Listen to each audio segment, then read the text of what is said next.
นอกจากการสนับสนุนช่องของเรานะครับผ่านการกดไลค์กดแชร์แล้วก็ Subscribe นะครับผมปัจจุบันนะครับผมช่องของเราได้เปิดช่องทางใหม่ๆนะครับผมเพื่อให้ผู้ชมนะครับผมและแฟนๆของช่องนะฮะสามารถให้การสนับสนุนช่องเล็กๆช่องนี้นะครับให้ได้ไปต่ออย่างต่อเนื่องนะครับและมั่นคงนะครับผมด้วยระบบสมาชิกนะครับผมที่ช่องเราเพิ่งเปิดขึ้นมานะฮะซึ่งทุกคนสามารถที่จะกดสมัครนะครับผมสมาชิกนะครับผมที่ปุ่มจอยนะครับผมหรือปุ่มสมัครสมาชิกนะครับผมที่มุมขวาล่างใต้คลิปนะครับผมหรือมุมขวาบนในหน้าต่างของช่องนะครับผมเพียงเดือนละ50 บาทเท่านั้นนะครับผมโดยมีสิทธิพิเศษมากมายไม่ว่าจะเป็นตราประทับแสดงระดับหลังชื่อนะครับผมเป็นรูปเรือชิปเปอร์ที่ออกมาแบบอย่างสวยงามนะครับผมพร้อมกับอีโมจินะครับเป็นรุ่นพี่แฮมชิปเปอร์นะครับผมสุดน่ารักนะครับซึ่งใช้ในการพูดคุยนะครับผมในช่องคอมเมนต์พร้อมสิทธิพิเศษต่างๆมากมายที่กำลังจะตามมาในอนาคตนะครับผมอีกอย่างหนึ่งคือทั้งการชมคลิปแบบ Exclusive นะครับก่อนใครนะครับผมหรือ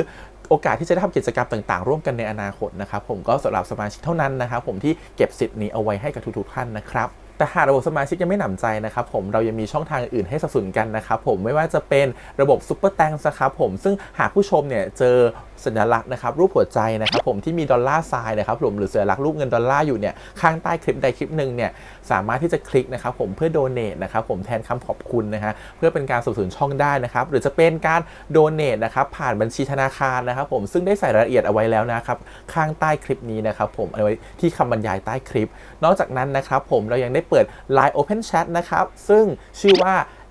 ATS Channel Family นะครับผมก็เลยขอเชิญชาวช่องทุกคนนะครับผมเข้าร่วมห้องแชทได้โดยไม่มีค่าใช้จ่ายใดทั้งสิ้นนะครับผมเอาไว้พูดคุยแลกเปลี่ยนข่าวสารกันนะครับผมในครอบครัวของเราและผมได้จัดทำสติกเกอร์ลายรุ่น Lovely พี่แฮมนะครับชิปเปอร์นะครับเอาไว้เป็นสติกเกอร์ที่ใช้พูดคุยกันด้วยนะครับจะได้ใช้คุยกันในกลุ่มก็น่ารักดีนะครับผมหรือจะเอาไปใช้คุยกับเพื่อนๆส่วนตัวก็ได้นะครับไม่ติดอะไรเลยนะครับผมตั้งใจทำออกมามากๆนะฮะเพียงชุดละ35 บาทเท่านั้นนะครับผมใช้ได้ตลอดชีพนะครับผมก็หวังว่าทั้งหมดนี้นะครับผมจะเป็นเรื่องราวดีๆที่จะเกิดขึ้นกับช่องของเราและชาวช่องของเราทุกคนนะครับผมเพื่อมุ่งหน้าต่อไปสู่ปี 2023 ปีนี้และก้าวต่อไปด้วยกันอย่างมั่นคงนะครับผมอย่าลืมสนับสนุนกันนะครับขอบคุณครับ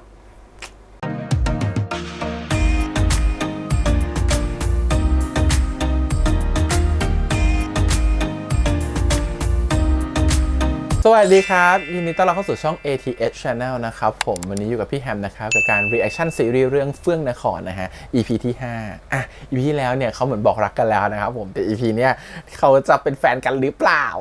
ต้องมาดูกันต่อนะครับผมจริงๆเรื่องนี้ก็มามืดอยู่เนาะมีความแบบเขินอะดูแล้วมันน่ารักอะแล้วพี่เอกของเราเนี่ยมีความแบบหล่อขึ้นเรื่อยๆเลยนะรอดูว่า EP นี้จะเป็นยังไงนะกับเฟื่องนคร EP ที่5แต่ก่อนอื่นเลยขอบคุณก่อนนะครับผมทาง Star Hunter Entertainment ที่อนุญาต reaction ได้นะครับไปดูกันเลยครับผมกับเฟื่องนคร EP ที่5ครับไปเลยฮะพี่เฟื่องชอบมึงกูได้ยินเพื่อนเขาคุยกันไอ้เฟื่องมันชอบน้องเขาจริงดิเพื่อนเขาอาจจะคิดไปเองก็ได้ถ้าเขาไม่ได้คิดอะไรกับกูแล้วเขาทำอย่างนั้นอ่ะเขาก็อาจจะเป็นนักบริหารเสน่ห์ละมั้งพี่เฟื่องกลับก่อนเลยนะครับผมมีงานต้องทำต่อครับกลมเขาไม่เหมือนเดิมไอ้เฮียเขาหลบหน้าผมไอ้เฟื่องมันทำอะไรไม่พอใจถึงได้หลบหน้ามันแบบนี้ผมไม่ได้หลบหน้าพี่เฟื่องหน่อยแล้วอย่าลืมแก้ข่าวผมอะให้กับพี่แซนด้วยนะแก้ข่าวเหรอน้องกลมมีแฟนแล้วฮะถ้าผมมีแฟนจริงทำไมพี่ต้องเป็นบ้าครับก็พี่ชอบเราไงชอบมาตั้งแต่ครั้งแรกที่เห็นรูปแล้วกลมอย่าเพิ่งรู้ตัวนะว่าพี่ชอบพี่เองก็อย่าเพิ่งรู้ตัวนะครับนี่หมายความว่ากลมก็ชอบพี่เหมือนกันเหรอก็ผมบอกแล้วไงอย่าเพิ่งรู้ตัวไงครับมีแต่คนมองอะค่ะหนูกลัวเป็นข่าวจังเลยแล้วเป็นข่าวกับเฮียเนี่ยไม่ดีเหรอคะไม่ใช่อย่างนั้นค่ะคือหนูเพิ่งเข้าวงการนะคะเลยอยากให้คนโฟกัสกับผลงานหนูมากกว่าค่ะก็หยุดยั่วเฮียก่อนสิคะเฮียให้พาหนูไปที่มันแบบ private สองคนตัวกว่านี้ได้ไหมคะมันร้ายก็ทำได้ทุกอย่างละค่ะหยุดเดี๋ยวนี้นะเจ๊ขอบคุณนะน้องเฟื่องที่ส่งข่าวบอกไม่งั้นนะเฮียหนูมิมก็เสร็จกอไปแล้วหรือว่าเฮียจะเสร็จนาง ทำให้ปวดหัวตั้งหลายวัน เอาคืน ฟ้องเจแซนเหรอฮะ อย่าคิดว่าผมไม่รู้นะ เรื่องที่เฮียปั่นเจแซนว่าน้องกลมมีแฟนแล้วอะแค่นี้แหละ ผมจะนอนละเที่ยวให้สนุกในเฮีย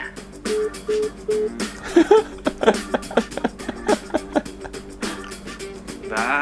ไอ้เฟื่องจะเล่นแบบนี้ใช่ไหม เดี๋ยวเจอกัน ไอ้กลมแฟนคลับกอเฟื่อง เอารูปที่มึงเช็ดหน้าให้เฮียมาแต่งฟิก มีมึงเป็นตัวละครด้วยด้วย ซับหน้าต่อไหมครับ ดีเลย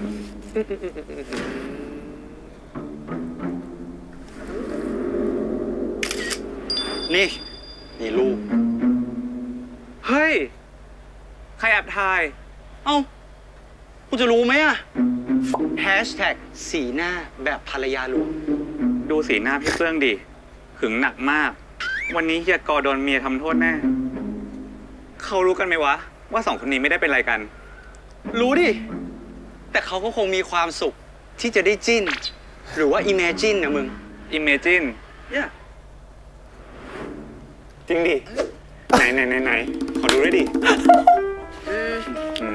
ม วันนั้นยังเข้าคุยเข้าข้างเพื่อนอยู่เลย เอาเรื่องแนวไหน วันนี้เข้าข้างฝั่งนี้เฉย ดราม่าอีโรติกหรือว่าพีเรียดดี ฮะ มีพีเรียดด้วยเหรอ โลกของฟิกอะไรก็เกิดขึ้นได้ทั้งนั้นแหละ มีอยู่เรื่องหนึ่งมึงเป็นนักเรียนคอนแวนต์พี่เฟื่องกับเฮียกออ่ะเป็นนักร้องเคป๊อปมาร้องในโรงเรียนมึง แล้วก็พามึงไปส่องสาราแดงอ่ะ ซ่องฝาแดง คืออะไรวะ คอนโดเฮียไงเฮียอยู่แถวสาราแดง แล้วก็ชอบพาผู้หญิงไปกิน เขาเลยก็เรียกกันว่าส่องสาราแดงอ่ะ นี่รู้ว่าเฮียกอเขาหน้าหม้อขนาดนั้นนะมึงยังจะจิ้นเฮียกับพี่เฟื่องอีกเหรอหึ ผู้หญิงคนอื่นเนี่ยก็แค่ทางผ่าน ตัวจริงของเฮียพี่เฟืองเท่านั้นเว้ย ว่าซ่า เอาไก่ไปกินไป ไหน จินตนาการมันไร้ขีดจำกัดจริง กูจะบอกมันดีมากกุม อ่ะ งั้นมึงอ่านให้กูฟังเลย ไอหยิมกลับเลยปะ กลับเลยมึงอะ กลับเลย โอเคกลับ ให้ ไง กูไปส่งปะ สุดยอดนั่นแหละ เจอกันมึง บ๊ายบายเจอกัน บาย นะ มึงกลับไปดีนะ เจอกัน เจอกัน ไอ้กลม หึ กูว่าจะเอาเรื่องมึงกับพี่เฟื่องไปแต่งฟิก ดีปะ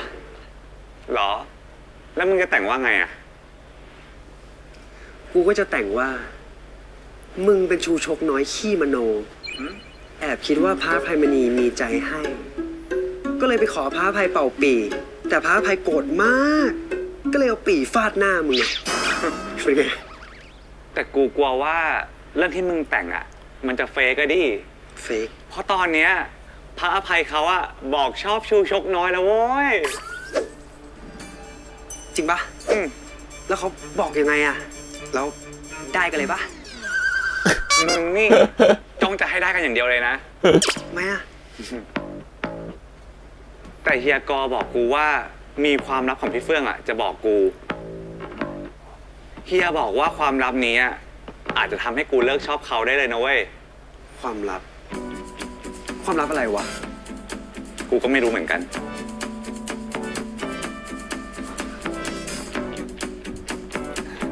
โดนเฮียปั่นอีกแล้ว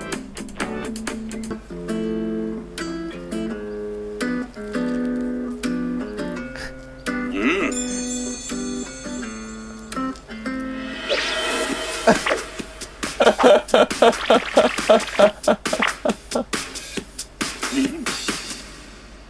เพิ่งรู้นะเนี่ยว่าพี่เฟื่องทำอาหารเป็น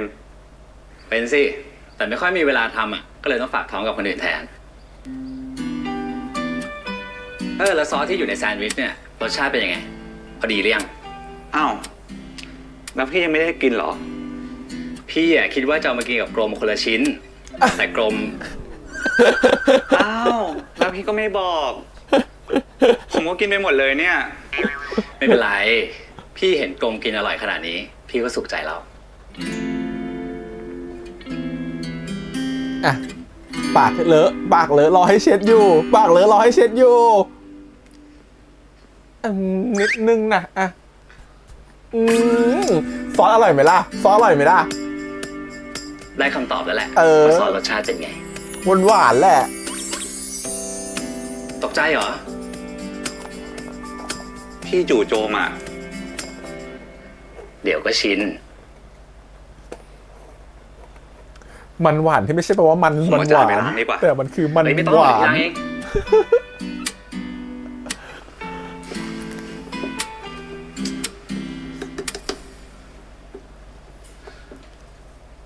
เอาน้ำไม่ไหลเหรอ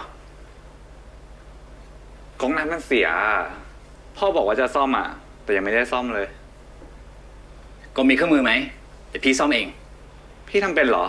เป็น เป็นทุกอย่าง ตอนพี่อยู่กับที่บ้านนะ พี่เอามือซ่อมประจำบ้านเลย เป็นทุกอย่าง กลมไปเอาเครื่องมือให้พี่หน่อย ครับ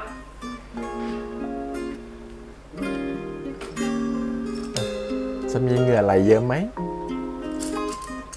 หรือจะมีท่าเซ็กซี่ไหม ทำอาหารก็เป็น โรแมนติกก็เก่ง งานช่างก็ทำได้ คนอะไรเพอร์เฟก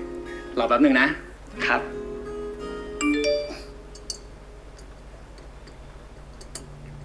เตรียมตัวนะ เดี๋ยวเฮียจะเข้าไปรับที่บ้าน ไปไหนครับ ไปดูความลับของไอ้เฟื่องมันไง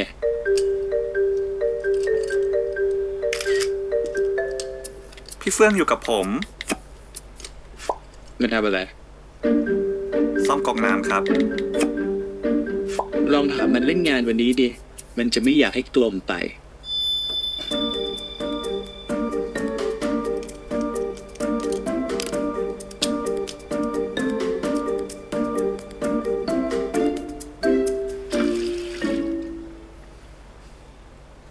ใช้ได้แล้ว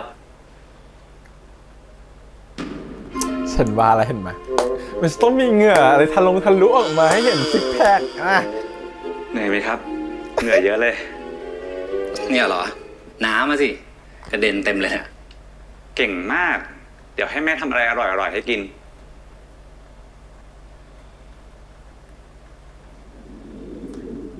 อย่าบอกนะว่าคนตรงหน้าลอยสุดแล้ว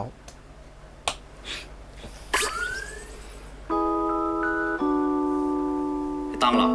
พี่ว่าพี่ได้ละ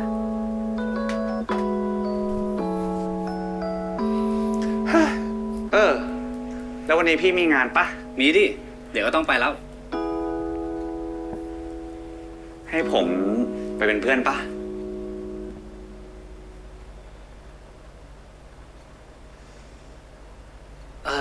พี่ว่างานวันนี้พี่ต้องใช้สมาธิสูงมากเลยอะแล้วก็ถ้ากลมไปพี่ว่าพี่คงเป็นห่วงกลมแน่เลย หืมงานอะไรหรอ พี่ถึงใช้สมาธิสูงนะ ก็งานโชว์ตัว งานโชว์ตัวนี่แหละ คือข้อมูลลูกค้าเขาเยอะมากกว่าจะจำไม่หมดอะ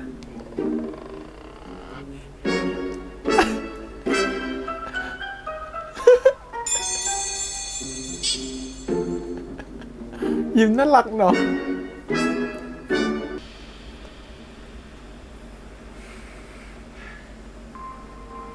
อ่ะ อย่าเลยค่ะ มันไม่ดี พี่แซน ผมขอนะครับ ไม่อย่างนั้นเนี่ย ผมต้องเป็นบ้าแน่ๆเลยอะ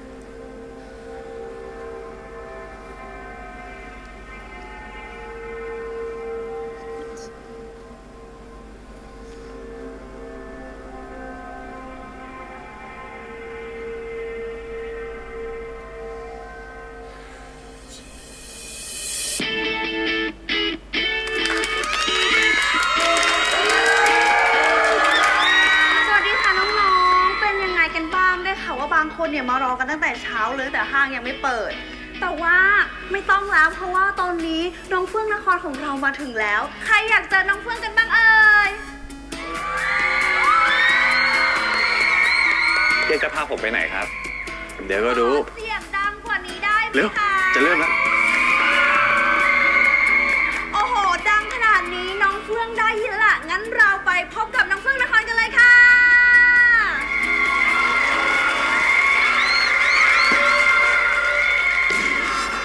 คืออะไรอ่ะ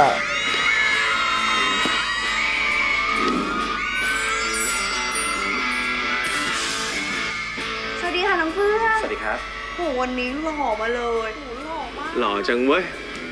เป็นยังไงบ้างคะรู้สึก ทำไมต้องรองเท้าแดง รองเท้า อะ อะไรของเขาอะครับ ก็เวลาที่ไอ้เฟื่องมันไม่มั่นใจเนี่ยนะ มันจะขอเจแซนใส่รองเท้าคู่นี้ มันคิดว่าคนจะสนใจรองเท้ามากกว่าตัวมันน่ะแต่เจแซนเขาก็ไม่ค่อยให้ใส่หรอกนะ เพราะว่าสีมันเด่นเกิน ครับ เด่นจริงนะครับ น้องเฟื่องหารู้สึกยังไงบ้างกับการที่เป็นพรีเซนเตอร์คนใหม่ของทางมูมีค่ะ ก็รู้สึกดีใจครับ แล้วก็เป็นเกียรติอย่างมากเลยนะครับ ที่ได้รับโอกาสนี้ อย่างที่แฟนคลับทุกคนทราบกันนะครับ การที่ผมจะรับเป็นพรีเซนเตอร์ให้สินค้าไหนเนี่ยแปลว่าสินค้านั้นจะต้องดีจริงๆครับ เห็นไหมล่ะแก เอาล่ะ แต่ว่านอกจากที่จะเป็นงานเปิดตัวสินค้าแล้ว วันนี้น้องเฟื่องของเรามีโชว์พิเศษมาเซอร์ไพรส์แฟนคลับกันด้วยใช่ไหมคะน้องเฟื่อง อ๋อมีโชว์เลยไม่มั่นใจ ใช่ไหมคะน้องเฟื่อง ใช่ครับ โอ้ยเห็นไหมล่ะน้องเฟื่องเขาก็ใส่ใจแฟนคลับ ทำใจหน่อยนะ ทำใจ ทำใจอะไรครับ นี่แหละคือความลับของเฟื่องนคร 4 3 ลองเพี้ยนเหรอ 1 เราไปชมโชว์สุดพิเศษจากน้องเฟื่องนครกันเลยค่ะ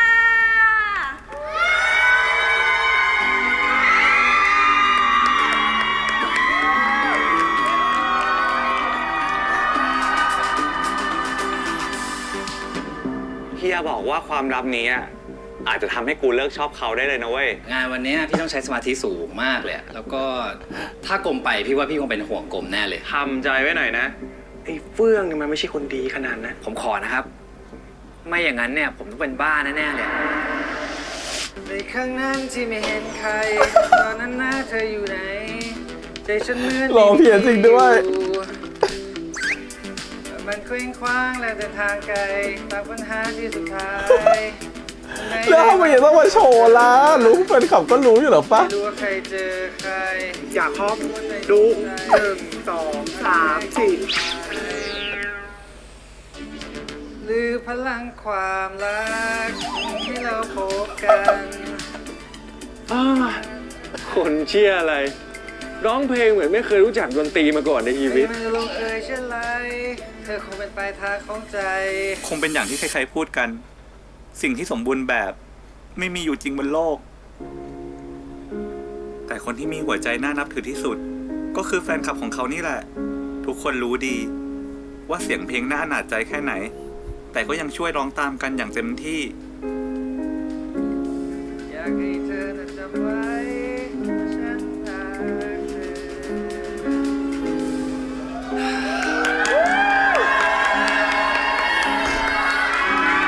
แฟนคลับต้องช่วยเหลือมากนะบางครั้งแฟนคลับก็รู้หลักศิลป์ตัวเองไม่ได้ดีที่สุดอะแต่เขาก็เต็มที่กับ ทุกคนครับ คราวหน้าเนี่ย ไม่ต้องจ้างให้ผมมาร้องเพลงนะครับ สงสารคนฟังครับผม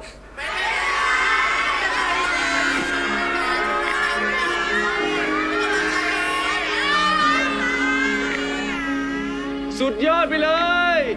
ไอ้เฟื่อง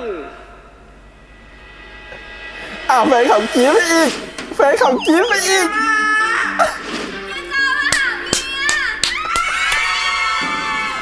เฮีย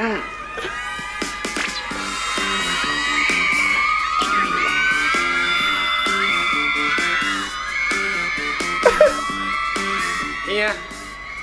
นี่มาไม่บอกเลยนะ กลับบ้านไปคืนนี้โดนหนักแน่ กรี๊ดไปอีกกรี๊ดไปอีก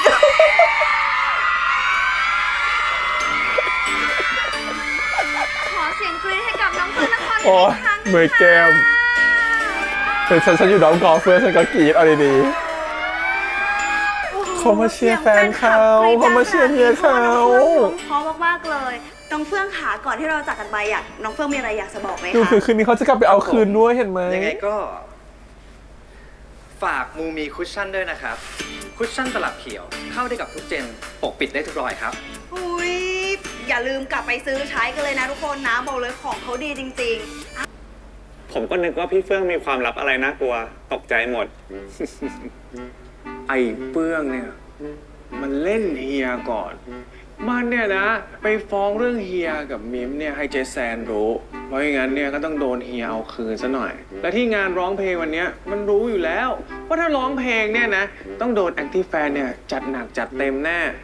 แต่มันไม่แคร์หรอก มันต้องคนแบบกลมนี่ คนที่มันชอบ มันถึงจะอาย แอนตี้เหรอครับ ดูดิ รับรองว่าเต็มโซเชียล คนที่คอยจะแบบว่าเหยียบย่ำเวลาคนล้มคนที่เขาไม่ชอบร้องอะไรอย่างนี้สับแบบว่าร้องเพลงเหรอนี่คุณร้องเสียงเพี้ยนเป็น ร้องเพล เนี่ ง ย ไม่เพราะอ่ะทำ เรียน ไม ร้อง ต้อง เพลง ด่า ที่ มัน ไหน ไปฆ่าใครตายเลยอ่ะ มันถึงหนีไปเล่นแอปของกลมไง พวกพี่ทนกันได้ไงอะครับ ไม่ทนแล้วจะให้ทำยังไงล่ะ จะให้ไปตามด่า ตามเถียงทุกโพสต์ทุกเม้นต์เนี่ย คงไม่มีใครว่างขนาดนั้นหรอก ไม่อยากจะเชื่อเลยครับว่านี่คือคำพูดของมือวางอันดับหนึ่งด้านการด่านักข่าว ด่านักข่าวเนี่ยเพียงได้พื้นที่สื่อนะ แต่ไปเถียงกับพวกนักเล่นคีย์บอร์ดเนี่ยมันเปลืองเวลาชีวิต สู้เอาเวลาเนี่ยไปทำเรื่องที่มันมีประโยชน์ ถูก เรื่ ต้ อง อง ที่มีความสุขเนี่ย ถูก ดีกว่าเยอะ โดยเฉพาะ เปิดซ่องเนี่ยไวลิโก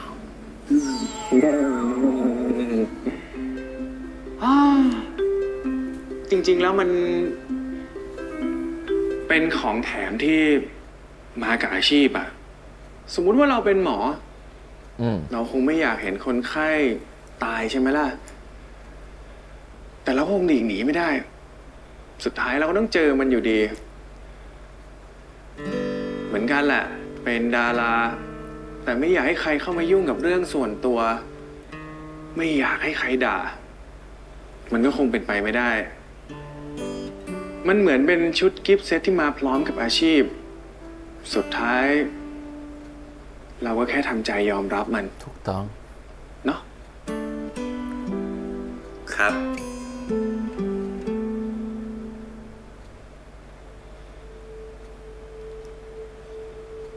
เฮียมีอะไรเปล่าครับ อ๋อชิมฟรีนะคะ หยิบได้เลยค่ะ หยิบได้เลยนะคะ ใคร เอ้าเฮียจะไปไหนครับ เฮีย พี่กอจริงด้วย น้ำส้ม พี่ น้ำส้ม หยุดก่อน ไม่ชอบหนีเฮียจังอะคือ มีอะไรก็พูดกับเฮียสิ อย่าหนีเลยนะ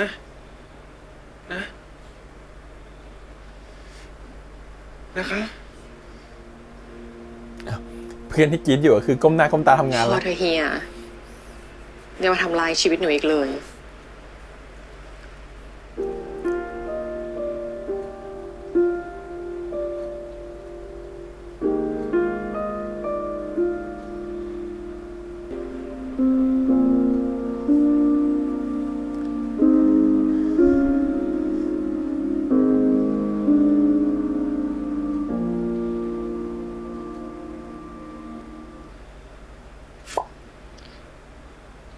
พระเอกใหม่ สาวประเภทสอง กำลังดังกับคบกับพริตตี้สาวประเภทสอง สวยมาก กลม แล้วเฮียล่ะ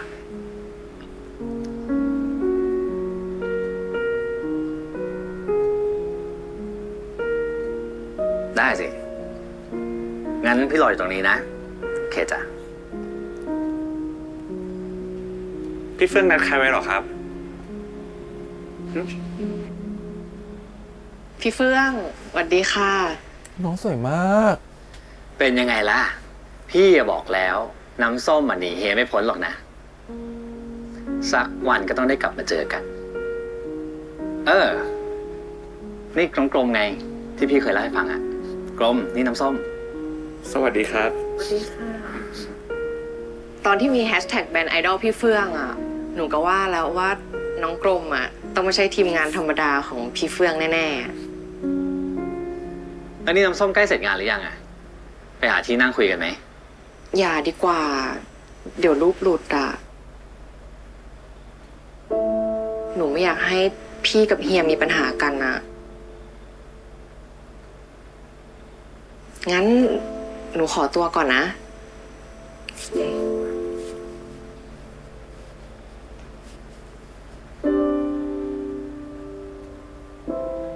ถ้าเฮียกอรู้เรื่องเนี้ย พี่จะไม่แย่หรอครับ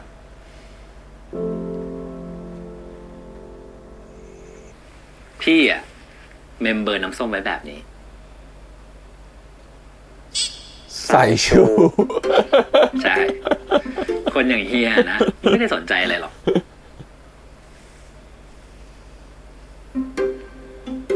น้ำส้มใส่ชูจ้า พี่เฟื่องครับเฮียเขายังรักพี่น้ำส้มอยู่ใช่ไหมครับ กรมก็ดูออกเหรอ ผมอะเห็นอาการของเฮียเขาอะตอนเจอพี่น้ำส้ม ใช่ เฮียยังรักอยู่ น้ำส้มอะคือผู้หญิงคนเดียวเลยนะ ที่พี่เชื่อว่าเฮียรักจริง ไม่ว่าน้ำส้มจะเป็นเพศอะไร เฮียก็รัก ครับ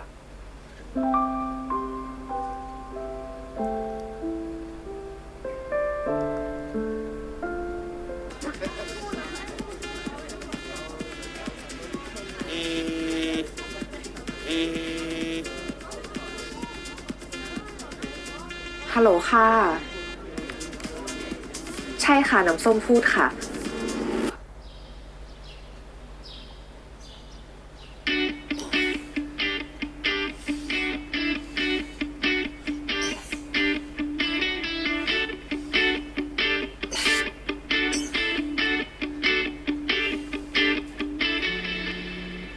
ใส่ชู เกิดอะไรขึ้นกับน้ำส้มเมื่อคืน ฮัลโหล ว่าไงน้ำส้ม พี่เฟื่อง หนูฝากขอบคุณน้องกรมด้วยนะ เรื่องที่กรมฝากน้ำส้มไปทำงานกับเพื่อนเขาใช่ไหม พี่อะรู้ เพราะกรมอะมาขอเบอร์น้ำส้มไปจากพี่ น้องกรมอะไม่ได้แค่ฝากงานให้หนูนะ แต่เขายังการันตีหนูกับเพื่อนเขาอีกด้วยอะ จริงว่าแล้วกรมเขาว่าไงอะ ตอนแรกอะยาหยีมายอมรับว่าเขาเองก็ไม่ชอบหนู เพราะเขาก็เป็นแฟนคลับเฮียกอ แต่น้องกรมอะไปบอกกับยาหยีว่า ถ้าหนูทำให้ผิดหวังอะน้องกรมจะจ่ายค่าตัวของหนูแทนให้เอง ถ้าน้องกรมไม่ได้การันตีหนูขนาดเนี้ย หนูก็คงไม่ได้งานนี้แน่ๆอะพี่เฟื่องต้องรักน้องเขาให้มากๆนะ รู้ไหม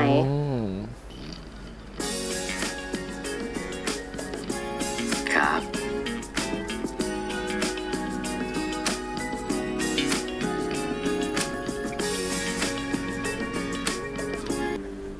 กรมแล้วก็ที่แกสัญญากับฉันไว้อะว่าถ้าฉันเอาน้ำส้มเข้าทำงาน แกจะให้ของตอบแทนอะ ไม่ลืมหรอก ดีมากเพื่อนรัก ครบแก๊งทั้งทีเสียดายมึงไม่มา ยังไงวันนี้ฝากดูแลพี่เฟื่องด้วยนะ น้องโจ้งครับ นี่ของแฟนคลับพี่ให้ครับ วันนี้พี่ฝากเราด้วยนะ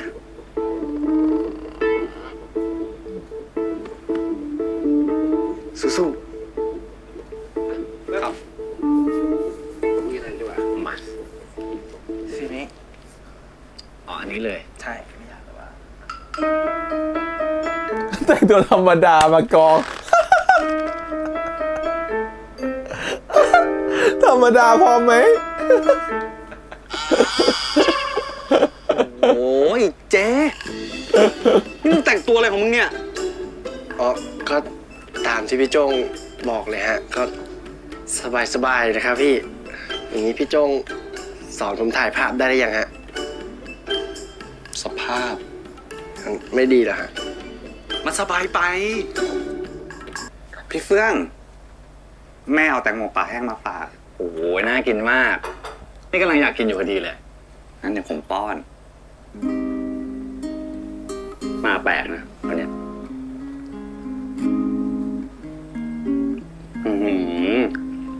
ชาม อร่อยใช่ไหมครับ ชื่นใจมาก แล้ววันนี้พี่ทำงานมาเหนื่อยไหมครับ ไม่นะ มีอะไรหรือเปล่า พี่ช่วยอัดคลิปให้ผมหน่อยดิ คลิปเหรอ คลิปอะไร ก็คลิปธรรมดาอัดให้เพื่อนผมที่ชื่อยาหยีอ่ะ อ๋อยาหยีทำได้สิ มันชอบพี่มากเลย พี่ช่วยอัดให้หน่อยนะ ตอนนี้เลยเหรอ ชุดเนี้ยนะ มันชอบพี่มาก พี่ใส่ชุดอะไรอ่ะ มันก็ชอบ ได้สิ โอเค พร้อมไหมครับ พร้อม พร้อมนะ เริ่ม ฮัลโหลยาหยีคนสวย พี่ขอบคุณยาหยีมากนะครับ พี่ขอให้ครีมของยาหยีขายดี เนี่ยถ้าพี่ไม่ติดสัญญาครีมทาหน้านะ พี่จะเอาครีมของยาหยีอะมารีวิวให้เรางั้นพี่เปลี่ยนเป็นพายาหยีไปทานของอร่อย เป็นสิ่งตอบแทนแล้วกันนะครับ นัดมาได้เลยนะ ไปเจอกัน บ๊ายบาย ถ้ามันเห็นคลิปนะ มันกรี๊ดสลบแน่ แล้วเราล่ะ กรม จะกรีดกับพี่เมื่อไหร่ ดีนะ พี่ขออีกเทคสิ ก็โอเคนะ นะ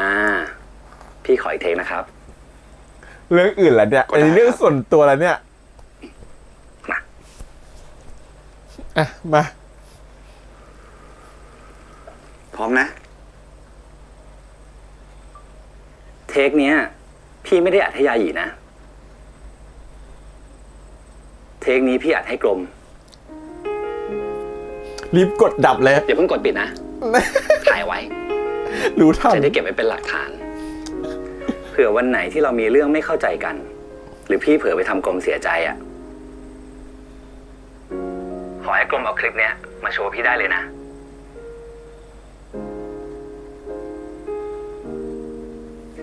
น้ำส้มอ่ะโทรมาขอบคุณเรื่องที่กรมฝากงานให้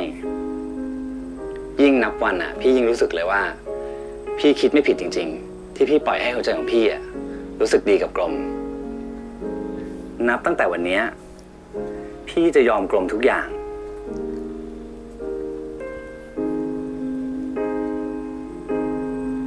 พี่จะดูแลกรม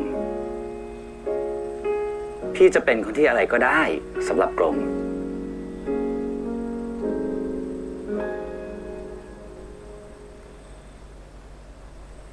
พี่รักกรมนะครับ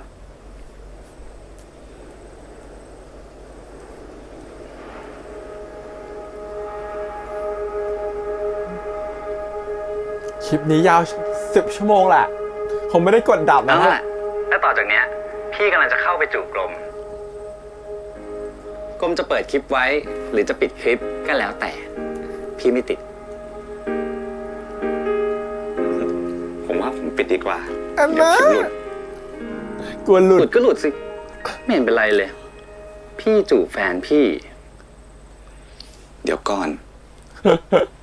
เราเป็นแฟนกันตั้งแต่เมื่อไหร่ เออ วันนี้แหละ หลังจูบเนี่ยแหละ ก็ ตั้งแต่ตอนนี้ไง โอเคหรือเปล่า โอเคไหมครับ พี่แน่ใจนะครับ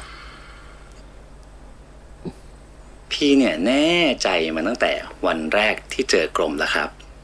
จูบอะไรขนาดนั้นนะ งั้น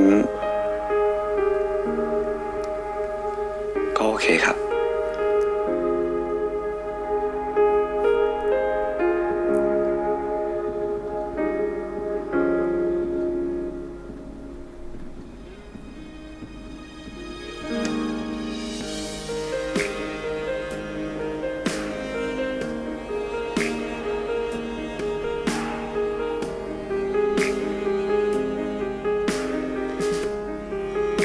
อย่าสั่นสิ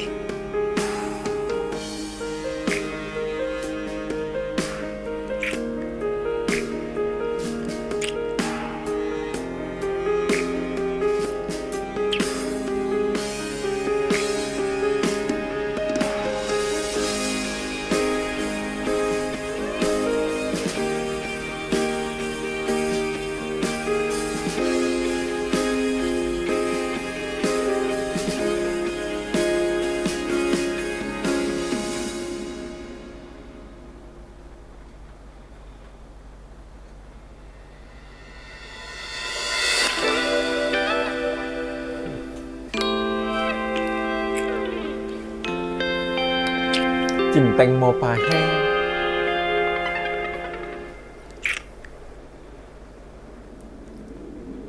เลยเหรอเลยเหรอเอาแค่จูบก่อนก็พอมั้ง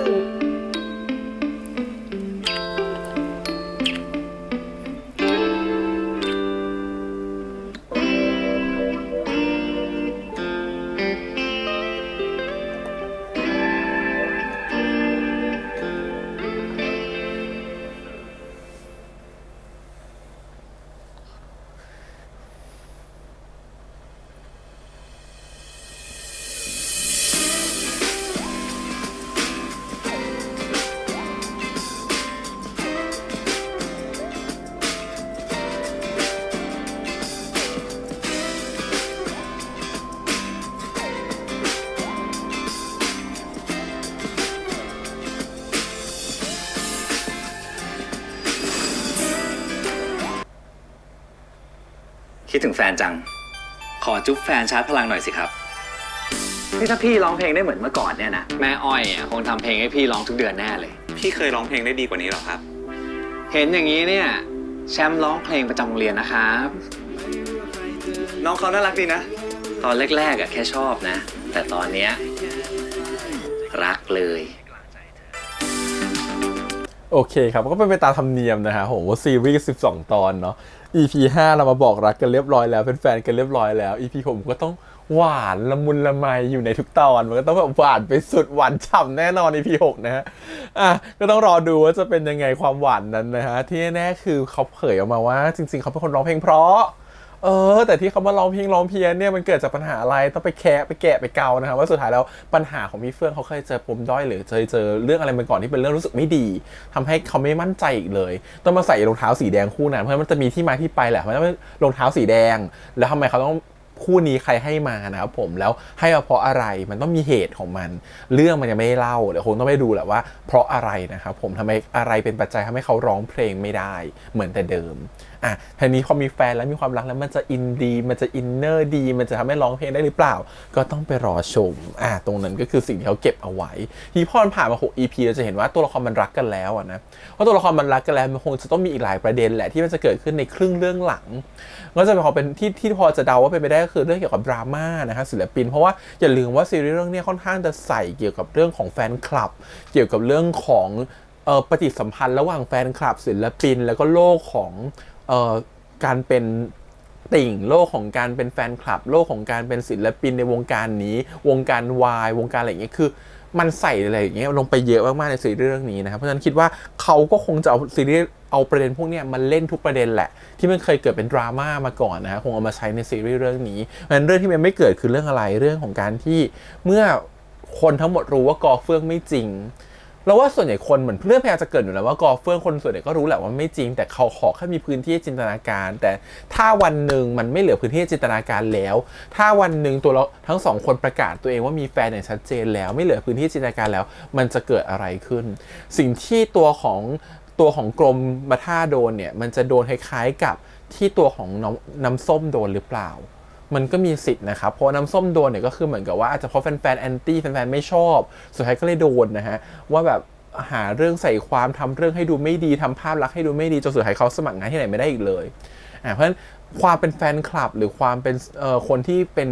คลั่งไคล้ศิลปินคนหนึ่งมันก็เป็นดาบสองคมเหมือนกันนะแฟนคลับเขาสามารถที่จะฆ่าศิลปินคนนั้นก็ได้ในทางกลับกันเขาก็ชื่นชมศิลปินคนนั้นก็ได้ให้ตัวเองแล้วส่งศิลปินตัวเองให้ไปสูงขึ้นหรือเขาจะกดศิลปินหรือจะกดศิลปินตัวเองให้ต่ำลงก็ได้หรือจะกดคนแวดล้อมศิลปินให้ต่ำลงก็ได้หรือจะพาคนแวดล้อมศิลปินให้สูงขึ้นไปกับศิลปินก็ได้บางทีมันก็เหมือนกับแบบด้วยคำพูดของแฟนคลับด้วยสิ่งที่เขาชอบมันก็กลายเป็นการทำลายกันได้เหมือนกันเราคิดว่าอันนี้เป็นเรื่องปกติมากๆเพราะอะไรรู้ไหมเพราะว่าความรักอะครับมันเป็นแค่มันมีแค่พลังงานบวกและพลังงานลบอยู่แล้วเวลาเรารักใครมากๆแล้วพร้อมจะซัพพอร์ตเขามันก็พลังงานบวกเวลาเรารักใครน้อยลงหรือเราเกลียดใครขึ้นมามันก็เป็นความเกลียดชังมันก็เป็นพลังงานลบที่อาจจะทำลายเขาให้หมดสิ้นไปเพราะฉะนั้นน่ะมันเป็นพลังของ2ทางนะฮะมันเป็นเรื่องปกติที่จะเกิดขึ้นระหว่างคนที่ปฏิสัมพันธ์ต่อกันระหว่างแฟนคลับและศิลปินหรือความรักรูปแบบใดก็ตามเพราะฉะนั้นสิ่งที่มันจะเกิดมันก็เป็นทั้ง2เวย์เช่นกันเป็นแบบนี้แล้วเนี่ยพอเรื่องเนี่ยซีรีส์เรื่องนี้ค่อนข้างจะโฟกัสไปกับระหว่างปฏิสัมพันธ์ระหว่างกลุ่มแฟนคลับกับตัวศิลปินเพราะฉะนั้นเรื่องนี้มีโอกาสที่จะเกิดมากๆนะฮะว่าจะเกิดกับตัวของกรมท่าเองหรือเกิดกับตัวของ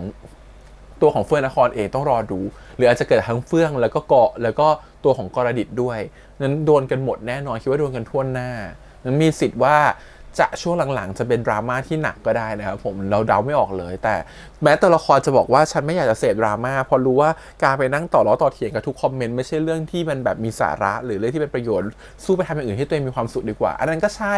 ถ้ากรณีนั้นมันเกิดกับเรื่องที่รู้สึกว่าเรารู้หรือว่าตัวเราทำอะไรถูกหรือเรื่องนั้นมันไม่กระทบต่อภาพรวมของคนอื่นหรือกระทบกับภาพรวมของบริษัทหรืออะไรก็ตามแต่ถ้าเรื่องที่มันเกิดขึ้นมันกระทบกับภาพรวมของบริษัทกระทบต่อคนอื่นกระทบต่องานของคนอื่นแบบนี้มันทำให้คนอื่นเดือดร้อนนะฮะนั้นเราจะปล่อยตัวเฉยมันก็คงไม่ได้มันคงต้องมีการแถลงข่าวมีการบอกมีการอะไรบางอย่างขึ้นมางั้นการที่คุณไปตอบทุกคอมเมนต์อาจจะเป็นไปได้แต่การที่คุณบอกทุกคนในที่เดียวกันพร้อมๆกันในเวลาเดียวกันอย่างการแถลงข่าวก็อาจจะเป็นทางที่ดีกว่าก็ได้ฉะนั้นคิดว่ายังไงมันก็เป็นเรื่องที่ต้องเกิดแต่เข้าใจในสิ่งที่ตัวกอพูดมากๆเลยว่ามันเป็นแพ็กเกจที่มันมาพร้อมกับศิลปินแล้วว่าอันนี้คือสิ่งสำคัญมากๆที่อยากจะพูดเพราะว่าศิลปินหลายคนในตอนนี้โดยเฉพาะศิลปินยุคใหม่ๆตอนนี้หรือเด็กๆรุ่นใหม่ๆแต่ชอบคิดว่าความ privacy คือสิ่งสำคัญนี่คือโลกส่วนตัวของฉันไม่นี่คือพื้นที่ส่วนตัวของฉันอย่ามายุ่งในพื้นที่ส่วนตัวของฉันแต่อย่าลืมนะครับว่าสิ่งเนี้ยในเมื่อคุณมีอาชีพตรงนี้แล้วอ่ะมันมาพร้อมแพ็กเกจนะครับนั่นคือสิ่งที่คนอื่นเขาก็พร้อมที่จะไปลุกล้ำหรือรู้เรื่องส่วนตัวคุณเหมือนกันแม้ว่ามันจะมีพื้นที่ส่วนตัวมาเกี่ยวข้องแม้ว่ามันจะเป็นเรื่องส่วนตนมาเกี่ยวข้องแม้ว่ามันจะมีความเป็น privacy มาเกี่ยวข้องแต่สำหรับเรานะฮะคำ privacy อ่ะมันมีจริงในบางสถานะเท่านั้นแต่ในบางสถานะมันก็ไม่มีจริงเช่นกันเพราะฉะนั้นแม้จะเคารพกันแค่ไหนแม้จะมีพื้นที่ต่อกันแค่ไหนเคารพพื้นที่ส่วนตัวกันแค่ไหนแต่ในเมื่อคุณอยู่ในพื้นที่สาธารณะแล้วคุณอยู่ในอาชีพที่ทุกคนจับจ้องแล้วมันจะต้องมีคนกลุ่มหนึ่งเสมอแหละที่ลุกล้ำความเป็น privacy ของคุณ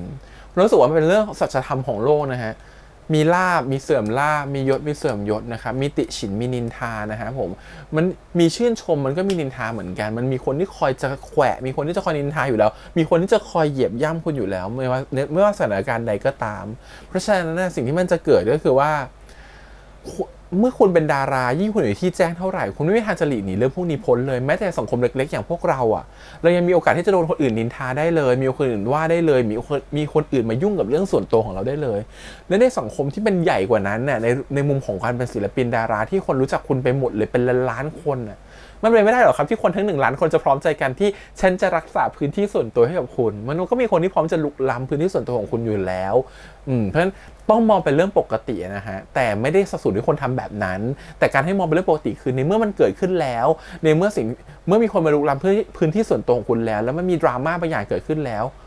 คุณพร้อมที่จะรับมือกับสิ่งนั้นหรือเปล่าเพราะฉะนั้นคุณก็ต้องดูแลตัวเองดีๆด้วยเหมือนกันในฐานะศิลปินคนหนึ่งถูกป่ะฮะงั้นสิ่งที่พี่กอทำเนี่ยการที่ไปมีผู้หญิงคนนู้นคนนี้ไปทั่วเลยในพื้นที่ของการที่ว่าเขายังจิ้นกับเฟื่องอยู่ได้เนี่ยทุกคนผู้หญิงทุกคนไม่ใช่เป็นแฟนตัวจริงทุกคนก็จะรู้สึกไม่อะไรหรอกก็เหมือนพี่กอเจ้าชู้ทุกคนก็ยังพอจินตนาการต่อไปได้ว่าเขายังคบกับพี่เฟื่องอยู่อะไรแบบนี้นะฮะแต่ในวันหนึ่งถ้าสมมติพี่กอประกาศว่าผมมีแฟนจริงๆหรือเฟื่องประกาศว่าเป็นแฟนกับตัวกรมท่าจริงๆขึ้นมาอันนี้มันไม่เหมือนเดิมแล้วนะฮะจินตนาการไปต่อไม่ได้แล้วพอเขาเป็นแฟนกันจริงๆแล้วมันก็จะกลายเป็นว่าสิ่งที่มันเกิดขึ้นคือ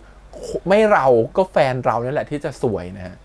มันเรื่องเนี้ยมันก็ว่าใครไม่ได้จะโทษว่าแฟนคลับเป็นคนไม่ดีก็ไม่ได้ในเมื่อสุดท้ายมันก็จะมีแฟนคลับที่เขาชอบเรามากๆแล้วเขาปกป้องเราหรือแฟนคลับที่เขาชอบเรากลางๆแต่เขาพร้อมที่จะสวิงเป็นไม่ชอบเราก็ได้มันสิ่งนี้มันพร้อมจะเกิดมันอยู่ที่ว่าในเมื่อเรารู้อยู่แล้วว่าจะเป็นแบบนั้นเราจะรับมือกับสิ่งนั้นยังไงมากกว่านะฮะอันนี้คือสิ่งที่เราอยากจะรู้มากกว่าเราคงไม่อยากไปรู้ว่าในฐานะแฟนคลับควรทำตัวยังไงมันไม่ได้มีไบเบิลตายตัวหรอกครับว่าต้องทำแบบนี้ถึงจะดีทำแบบนี้ถึงจะถูกแต่แค่รู้อยู่แล้วว่าในพื้นฐานของความเป็นมนุษย์คือเราไม่ควรลุกล้ำพื้นที่ส่วนตัวของกันและกันแต่ก็ต้องยอมรับว่าในอาชีพแบบนี้มันไม่มีทางเป็นไปได้แบบนั้น 100% งั้นแฟนคลับโลกสวยบางคนจะบอกว่ามันเป็นสิ่งไม่ดีนะคะเราไม่ควรลุกล้ำพื้นที่ส่วนตัวของกันและกันเข้าใจนะครับเป็นสิ่งที่ถูกต้องที่คุณจะพูดแบบนั้นแต่คุณก็ต้องยอมรับเหมือนกันว่าในพื้นที่สีขาวของคุณนั้นมันจะมีสีดำอยู่เสมอและพื้นที่สีดำนั้นมันก็ไม่ใช่เป็นคุณที่เป็นคนกระทำแม้คุณจะเรียกร้องแค่ไหนตราบใดก็จำนานแค่ไหนก็ตามพื้นที่สีดำนั้นมันยังอยู่ดีนะฮะเพราะฉะนั้นถึงให้ลดไป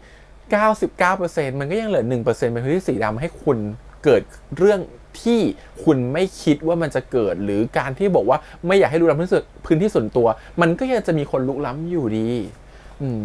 งั้นมันต้องสะท้อนกลับไปที่ตัวศิลปินด้วยว่า